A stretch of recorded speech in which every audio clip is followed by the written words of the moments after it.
next part, press and intelligentsia. So far only one question has been asked.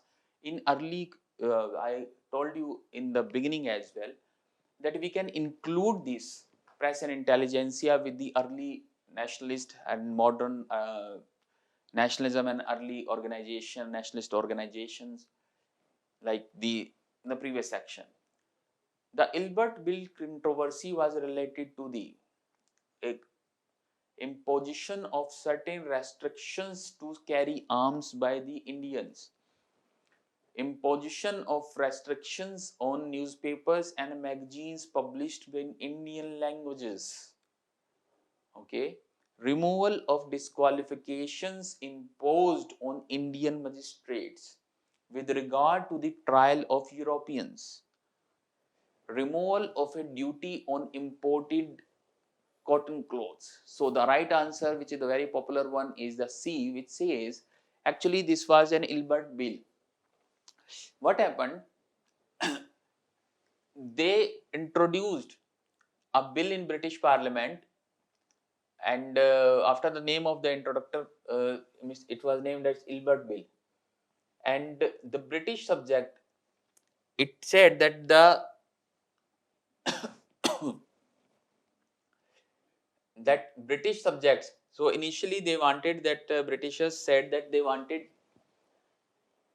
the Britishers and Europeans.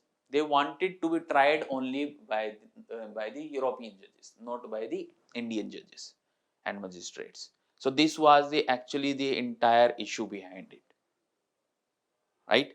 In fact, they led protest against this as well, and such protest gave an idea to the early Indian nationalist leaders that how to organize protest successfully in a peaceful manner. And this idea helped. This is the another important factor. I mean, you can say this is the another importance of the Ilbert Bill controversy. This is written here that Ilbert Bill exempted British subjects from trial by Indian magistrates, and in cases involving death or transportation, they could only be tried by High Court. This proposal provoked furious protest by the Indians.